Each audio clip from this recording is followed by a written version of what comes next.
जय श्री राम गुरु जी। जय श्री राम। गुरु जी, जैसे अब नवरात्रे चल रहे हैं तो आज पहली देवी शैलपुत्री जी का आगमन हुआ है, तो उसके बारे में आप गुरु जी क्या कहेंगे? देखिए, पहली देवी जो है शैलपुत्री हैं। शैल से ही पता लग रहा है कि शिला यानी हिमालय की पुत्री हैं, इसलिए उनका नाम शैलपुत्री पड़ा है। और जब भी नवरात्रे होते हैं 9 दिन आपको भोग लगाने होते हैं, माता को प्रसन्न करना होता है। और 9 दिन आप दुर्गा सप्तशती का पाठ पढ़ें। और इन्हीं 9 दिन के अंदर सबसे पहली देवी जिनका पूजन किया जाता है वो होते हैं देवी शैलपुत्री।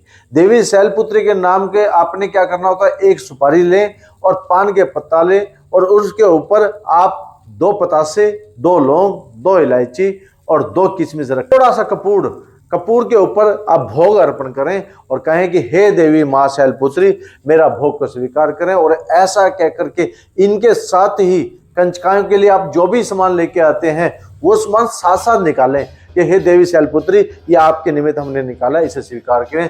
और जब आप लास्ट में नवरात्रि में जब आप करते हैं ना, तो वो जो 9 दिन आप लगातार 9 देवियों के लिए निकालेंगे तो वो कंचकाओं के लिए काम आएगा। लेकिन आपको निकालना पहले दिन से शुरुआत करनी पड़ती है। इसी प्रकार से आपके माता बड़ी प्रसन्न होती है और उनके आगमन पर खुश हुए। और रात को जैसे आप करें, रात को देहली लिपें और देहली पर कुमकुम सिंदूर थोड़ा थोड़ा डालें और आप कहें कि हे माँ माता शैलपुत्री, मेरे घर में प्रवेश करें। इस प्रकार से उन्हें अपने घर में आगमन कराएं। आप देखेंगे माँ का आगमन होगा और आपको बड़ी ही प्रसन्नता होगी। और आपने 9 दिन बिल्कुल त्योहार की तरह मनाना है, किसी प्रकार का कोई क्लेश नहीं करना। आप इसमें हर प्रकार के संकट आपके घर से भाग जाएंगे। और इन पूजा पाठ के अंदर आपको इष्ट देव, पितृदेव, कुलदेवी और कुलदेवता और गुरुदेव, इन 5 का ध्यान जरूर करना है रोज। गुरु जी, जैसे अभी हमारी दूसरी देवी का आगमन होगा, ब्रह्मचारिणी देवी का, तो उनका क्या विशेषता है गुरु जी? देखो, उनको ब्रह्मचारिणी इसलिए कहा जाता है, उन्होंने ब्रह्मचर्य का पालन किया है। और ब्रह्मचर्य का पालन करके उन्होंने शिव की आराधना की है। शिव जी को, भगवान को प्राप्त करने के लिए, मनोकामना पूर्ति के लिए इस देवी की आराधना की जाती है। और इस देवी की आराधना में आप अपने आप को समर्पण कर परीक्षा देनी पड़ती है। अन्न का, जल का, सबका त्याग करना पड़ता है। इस दिन आप जो भी अपने कुंवारी होती हैं, ब्रह्मचारी के मतलब कुंवारी होते हैं। इस पर माता सती जो है, माता पार्वती के स्वरूप में आई थी। उन्होंने शिवजी भगवान को प्राप्त करने के लिए घोर तपस्या की थी, घोर तप किया था। और तब जाकर के उनका ये स्वरूप बना था जिनका ब्रह्मचारिणी था। और जैसे आप जौ उगाते हैं ना, तो उस वक्त पे रक्षा से करने के लिए राक्षस से उन्होंने एक जौ, और उस जौ से ही उन्होंने राक्षसों का संहार किया था। इसलिए वहां पर खेतरी बोने का भी एक विधान है। तीसरी देवी हमारी चंद्रघंटा, तो गुरुजी इनका नाम चंद्रघंटा क्यों पड़ा? चंद्रघंटा देवी का नाम इसलिए पड़ा क्योंकि शादी हो गई थी अब इनकी शिवजी भगवान से। वो राक्षस नहीं चाहता था कि शिवजी भगवान का कोई पुत्र हो और जिसकी वजह से उसकी मृत्यु निश्चित हो। इसी माता पार्वती ने वास किया था उस पर्वत पर। उसने अपनी सेना छोड़ दी और जब देखा कि शिवजी भगवान तो ध्यान में है, माता ने चंद्रघंटा का स्वरूप करके घंटा स्वरूप बढ़ा दिया। और इतने घंटा की गर्जना हुई है, इतनी घंटा की गर्जना हुई है कि कान से खून बहने लगे। उन राक्षसों के, जितने भी राक्षस आए थे, उनके कान से खून बहने लगे। और इस दिन आप, अगर आपके घर में कोई संकट है, आधा है, व्याधा है, आप घंटों की ध्वनियों को इतनी तेज कर दें, इतनी तेज कर दें, आपके घर के अंदर हर कोने में आप घंटी बजा दें, माता चंद्रघंटा का नाम लेकर के कहें कि हे चंद्रघंटा माता, हमारे घर में भी अगर कोई नकारात्मक शक्तियां हैं, कोई भी ऐसी चीज है जो हमारे घर में परेशानी कर रही है, नकारात्मक शक्तियां हैं, संकट है, आधा है, रोग है, पीड़ा है, कष्ट है, करके आपने हर पासे जितना भी है आपने घंटे बजा देने हैं। और ऐसे करके अपने शरीर पे भी बजा देने, अपने घर के आसपास बजा देने हैं। और देवी चंद्रघंटा के नाम से राक्षस थरथर कांपते हैं। और अगर, क्योंकि जिन्होंने साधना कर रखी होती है, कर्ण पिशाचिनी की साधना कर रखी होती है, या जिन्होंने कर्ण कान के रूप में कोई भी साधना कर रखी होती है, चंद्रघंटा के घंटा बजने से उनके कानों से खून बहना शुरू हो जाता है और आपके ऊपर कृपा माता की आ जाती है। राक्षस आपका घर छोड़ के जाएंगे, नकारात्मक शक्तियां आपके घर छोड़ के जाएंगी, आपके घर से सारी की सारी आधा व्याधा घर चली जाएंगी। ये जो तीसरी देवी का है, इनकी आराधना करें, उनसे प्रार्थना करें कि हे माँ, हमारे घर में वास करें और आगमन करें। और देवी माँ हमारे घर से सारी नकारात्मक शक्तियों को दूर ले जाए। गुरुजी, चौथी देवी हमारी कुशामांडा, उनकी क्या विशेषता है, क्यों उनका नाम कुशामांडा? कुशामांडा जो है ये इस बात से होता है कि भी इस संसार की सृष्टि की रचना, क्योंकि इसे माता को जगत माता कहा गया है, जगत माता कहा गया, इसीलिए देवी, इनका नाम पड़ा देवी कुसुमांडा, देवी कुसुमांडा। और ये इन्होंने प्रकृति, नेचर, बहुत जितने भी संसार की नेचर है वो सारे के सारे देवी माँ की कुसुमांडा के स्वरूप से प्रकट हुए। इसमें क्या है कि माता को प्रेम अनुभव हुआ, यहाँ शिव जी भगवान के प्रति उनके मन में जो प्रेम उत्पन्न हुआ उससे प्रकृति उत्पन्न होनी शुरू हो गई, नेचर उत्पन्न होनी शुरू हो गई। इसलिए कुसुमांडा के स्वरूप में नेचर, झरने, पर्वत, ये सारी चीजें जितनी भी थी, जो खूबसूरती थी, सारी की सारी संसार में उत्पन्न शुरू हो गई। और ये देवी जब आपके घर में आती है, सुख शांति, क्योंकि जब राक्षस का नाश होता तो क्या होता है, घर में सुख शांति पैदा होती है। और आपके घर में अब देवी कुसुमांडा का प्रवेश, इसका मतलब आपके घर में सुख शांति प्रवेश लेके आए। इस प्रकार से उनसे प्रार्थना करें। गुरुजी, इस पांचवी देवी हमारी स्कंद माता, गुरुजी उनकी क्या विशेषता है, क्यों उनका नाम स्कंद माता पड़ा? देखिए, पांचवी देवी स्कंद माता, क्योंकि माता जैसे पहले ही चाहता था, राक्षस नहीं चाहते थे कि भाई जो राक्षस की भी इनके यहाँ संतान हो, और देवी देवता भी नहीं चाहते थे कि भाई शिव जी भगवान और माता जगत माता जो है संतान उत्पन्न करे इस प्रकार से। लेकिन माता तो उत्पन्न हो रहा था ना देवी के मन में, देवी के मन में ये उत्पन्न हो रही थी कि मेरी भी संतान हो। तो इसीलिए शिव जी भगवान के तेज से जो उत्पन्न हुए, उनका जो तेज उत्पन्न हुआ, वो तेज जो था वो एकदम से कोई भी नहीं संभाल पाए थे, क्योंकि अब राक्षस का वध करने के लिए कार्तिकेय ने जन्म लेना था। और वो जो तेज था, जैसे ही वो चला, और वो तेज चलते चलते वो कहीं नहीं गिरा, और वो तेज जो है वो एक जैसे सरकंडे होते हैं ना, सरकंडों ने वो तेज संभाला, और संसार में कोई भी उस तेज को नहीं संभाल पाया था।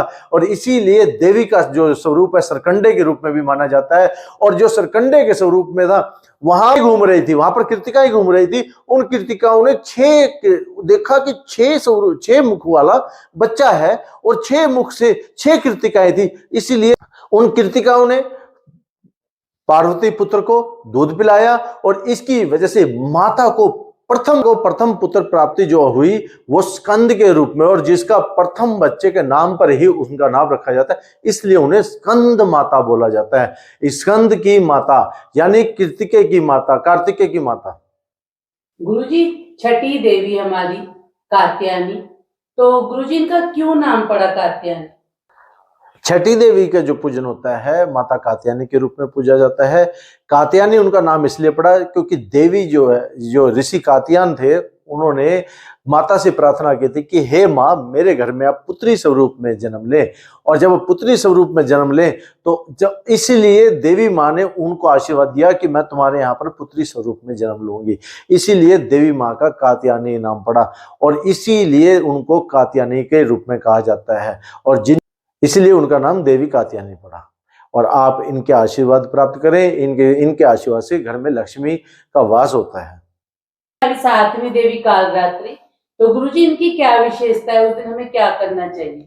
आपके ऊपर किसी प्रकार की क्रिया हो, अकाल मृत्यु की क्रिया हो, ऐसे में कोई भी अगर आपके ऊपर करे, तो ऐसी देवी जिन्होंने काल का मतलब राक्षसों का अंत किया हो, एक काल बन के आई हो, राक्षसों को मार दिया हो, ऐसी देवी को काल रात्रि बोला जाता है। रात्रि में भी ये महानिशित रात्रि में भी ये शक्तियां विचरती हैं, और इस काल रात्रि जो है उनका स्वरूप सांवला है, और इसीलिए उन्हें काल रात्रि के रूप में कहा जाता है। और इस वक्त जो देवी है राक्षसों का विनाश कर देती है, महिषासुर का वर्धन करती है, और इसीलिए उन देवी को जो है महाकाल रात्रि कहा जाता है। उन्होंने काली का भी स्वरूप धरा है, उन्होंने जितने भी राक्षस है सबका संहार किया है। क्रोध अवस्था में उनका मुख जो है, क्रोध अवस्था में उनका मुख जो है श्याम वर्ण का हो गया था, इसलिए उन्हें माता काल रात्रि कहा जाता है। तो इसलिए गुरुजी हमें उस दिन कालरात्रि में पूजा करनी चाहिए।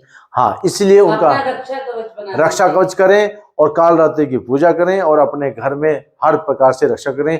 और एक बात ध्यान रखिए, सभी के सभी देवियों में हर आपने सुपारी रखनी है, पान के पत्ते का भोग लगाना है, और आपने अपनी कुल देवी का आह्वान करना है, और रोज आपने कहना है कि मेरी कुल देवी माता मेरे घर में आने देना। गुरुजी, 8वीं देवी हमारी महागौरी, तो गुरुजी उनकी क्या विशेषता है? उन्होंने तप किया था।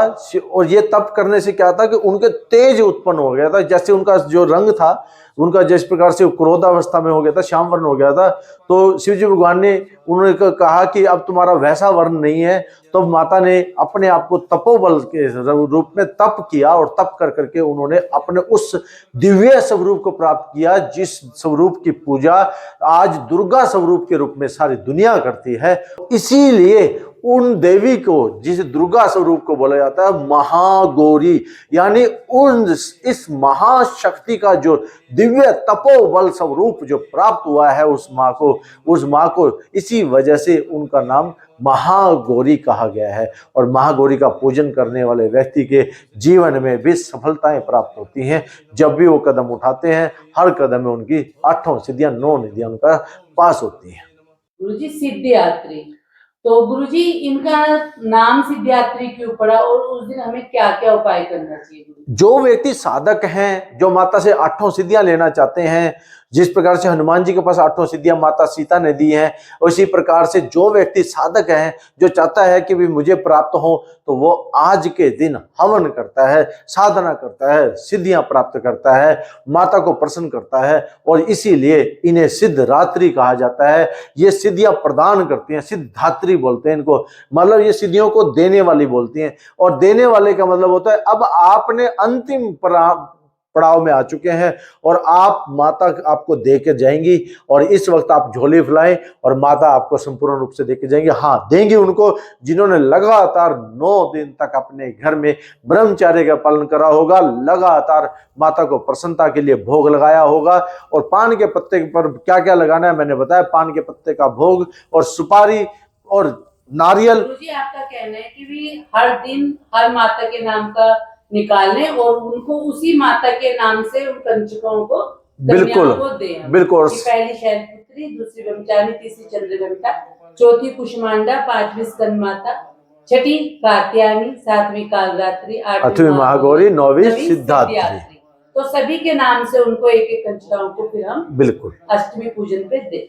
जी जी। और ये जो अष्टमी पूजन पर देंगे, आपने देखिए एक बात और करनी है, माता को सबसे पहले आपने भेंट देनी है।